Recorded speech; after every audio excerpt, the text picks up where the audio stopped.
ఏపీలో scrub typhus భయపెడుతోంది. రోజు రోజుకు బాధితుల సంఖ్య పెరుగుతోంది. గుంటూరు జిల్లా చేబ్రోలు మండలం సేకూరులో స్క్రబ్ టైఫస్ కేసు నమోదైంది. తెనాలి ఆసుపత్రిలో గొల్లపోతు సంధ్య అనే మహిళకు పరీక్షలు నిర్వహించగా స్క్రబ్ టైఫస్ పాజిటివ్ గా నిర్ధారణ అయింది.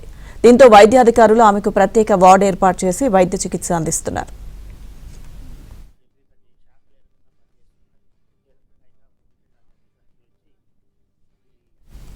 మరోవైపు నెల్లూరు జిల్లాను స్క్రబ్ టైఫస్ వణికిస్తోంది. సిద్ధవరానికి చెందిన సంతోషి, బుచ్చికి చెందిన రమణమ్మ అనే 2 మహిళలు మృతి చెందారు. ఇప్పటి వరకు నెల్లూరు జిల్లాలో 59 కేసులు నమోదు కాగా ఒక్క రామచంద్రారెడ్డి ఆసుపత్రిలోనే 43 మంది స్క్రబ్ టైఫస్ బాధితులు చికిత్స పొందుతున్నారు.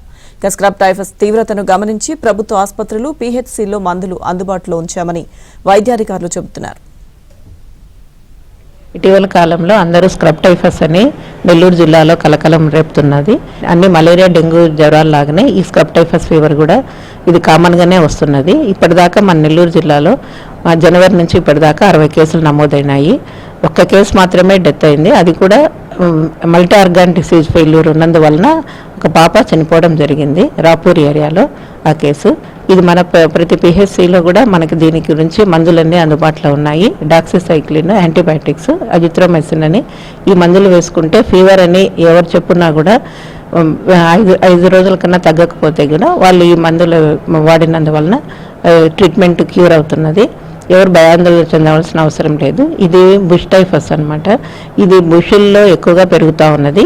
ప్రజలందరూ కూడా ఎక్కువ మరీ గడ్డి, చెత్త చెదారం లేకుండా పరిసరాలంతా పరిశుభ్రంగా పెట్టుకొని పొలాలలో పోయినప్పుడు లాంగ్ పొడుగాటి చేతులు ఉన్న డ్రెస్సులు వేసుకోవడం కానీ, కాళ్ళకు కానీ చెప్పులు వేసుకొని, బూట్లు వేసుకొని వెళ్తే కూడా ఇవన్నీ కూడా మనం నివారించవచ్చు.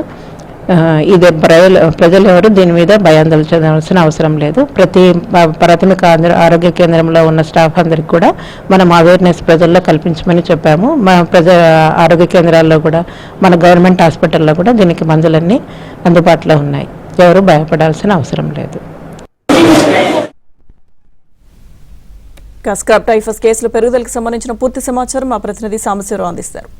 సాంబశివరావు, లక్ష్మీవర్గ సపరేట్ కేసులు విజృంభిస్తున్నాయి. ఇప్పటి వరకు ఉమ్మడి గుంటూరు జిల్లాలోనే పల్నాడు ప్రాంతానికే పరిమితమైన ఈ కేసులు ఇప్పుడు డెల్టా ప్రాంతానికి కూడా విజృంభించాయి.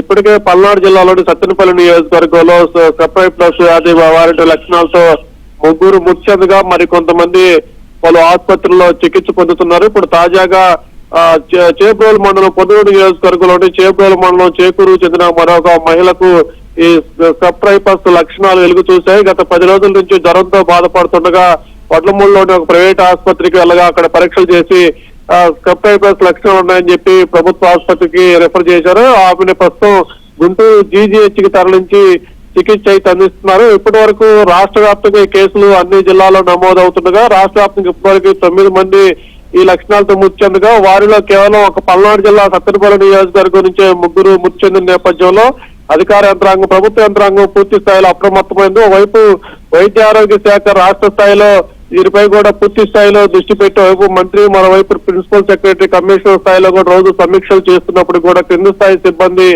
ఆ స్థాయిలో ప్రజలను చైతన్యం చేయడం విఫలమవుతున్నాడు విమర్శలు అయితే వ్యక్తమవుతున్నాయి. లక్ష్మీదుర్గ. Right, thank you Sambasivarao.